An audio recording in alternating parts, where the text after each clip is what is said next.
Hello viewers, நம்ம இப்போ என்ன சமைக்க போகிறோம்னு பார்த்தீங்கன்னாக்கா, அவிச்ச முட்டை குடமிளகா பொரியல் பண்ண போகிறோம். இதுக்கு பார்த்தீங்கன்னாக்கா, நான் ஒரு வெங்காயம் எடுத்திருக்கேன், ஒரு தக்காளி எடுத்திருக்கேன், 3 முட்டை எடுத்திருக்கேன், ஒரு குடமிளகா எடுத்திருக்கேன், இஞ்சி பூண்டு பேஸ்ட்டு கொஞ்சம் எடுத்திருக்கேன். இப்போ பார்த்தீங்கன்னாக்கா, நான் 2 முட்டையை வேக வச்சு எடுத்துக்க போகிறேன் ஃபஸ்ட்டு. இப்போ பாருங்கள், 2 முட்டையை நம்ம நல்லா வேக வச்சு எடுத்தாச்சு. முட்டை வேகிற டைம்லேயே வெங்காயத்தை நான் நல்லா பெருசாக கட் பண்ணி வச்சுருக்கேன். தக்காளியும் அதே மாதிரி பெருசாக கட் பண்ணி வச்சுருக்கேன். குடமிளகாவையும் ஸ்கொயராக கட் பண்ணி வச்சுருக்கேன். ஒரு முட்டை ரெடியாக இருக்குது. இஞ்சி பூண்டு பேஸ்ட்டும் ரெடியாக இருக்குது. அடுத்து என்ன பண்ணுறதுன்னு பார்ப்போம். இப்போ பாருங்கள், நான் ஒரு பேன் ஒன்று வச்சு பேனில் எண்ணெய் போட்டிருக்கேன். எண்ணெய் காஞ்சிடுச்சு. இப்போ நான் கடுகு, ஜீரகம், உடச்ச உளுந்து, காஞ்ச மிளகாவை ஃபஸ்ட்டு ஆட் பண்ணி வதக்கிக்கிறேன்.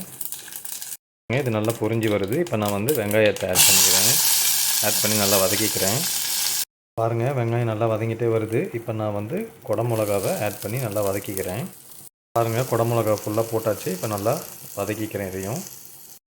இப்போ பாருங்கள், வெங்காயமும் குடமிளகாவும் வதங்கிட்டே வருது. நான் இப்போ இஞ்சி பூண்டு பேஸ்ட்டை ஆட் பண்ணி நல்லா வதக்கிக்கிறேன். பாருங்கள், இஞ்சி பூண்டு பேஸ்ட் ஆட் பண்ணியிருக்கேன். இப்போ நல்லா கலந்து விட்டுக்கிறேன். இப்போ பாருங்கள், வெங்காயம், குடமிளகா, இஞ்சி பூண்டு பேஸ்ட் எல்லாமே நல்லா வதங்கிடுச்சு.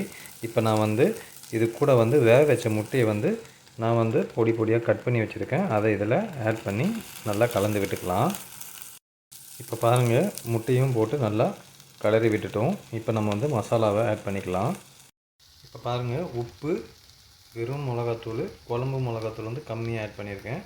பண்ணிவிட்டு இப்போ நல்லா கலந்து விட்டுக்கிறேன். இப்போ பாருங்கள், மசாலா போட்டு நல்லா கலந்து விட்டுட்டேன் நான். இப்போ ஒரு 2 நிமிஷம் கழித்து மசாலா நல்லா மிக்ஸ் ஆன அப்புறம் நான் தக்காளி ஆட் பண்ணிக்க போகிறேன். இப்போ பாருங்கள், மசாலா எல்லாமே நல்லா கலந்து ஊறி வந்துடுச்சு. இப்போ நான் தக்காளியை ஆட் பண்ணி நல்லா வதக்கிக்கிறேன். பாருங்கள், தக்காளி நல்லா வதங்கிடுச்சு. இப்போ நான் கொஞ்சம் தண்ணி சேர்த்துக்கிறேன்.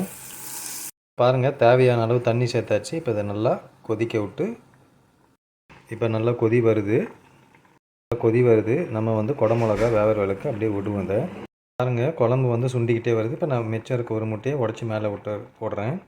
இப்போ பாருங்கள், முட்டையை ஒன்று உடச்சி ஊற்றிருக்கேன். நான் மேலே இப்போ பெப்பரை தூவி விட போகிறேன். பாருங்கள், பெப்பர் தூவி விட்ருக்கேன். இப்போ நம்ம சிம்மில் வச்சுட்டு லோ ஃப்ளேமில் வச்சு மூடி போட்டு மூடிடலாம்.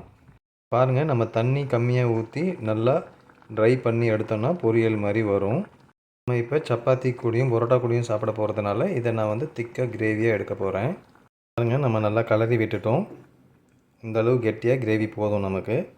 பாருங்கள், அவிச்ச முட்டை குடமிளகா தொக்கு ரெடி ஆகிடுச்சு. நீங்களும் இதே மாதிரி அவிச்ச முட்டை குடமிளகா தொக்கு பண்ணி பார்த்துட்டு எப்படி இருந்துச்சுன்ட்டு கமெண்ட் பண்ணுங்கள். வீடியோ உங்களுக்கு பிடிச்சிருந்தால் லைக் பண்ணுங்கள், ஷேர் பண்ணுங்கள், என்னோடய சேனலை சப்ஸ்கிரைப் பண்ணுங்கள். தேங்க்யூ ஃபார் வாட்சிங்.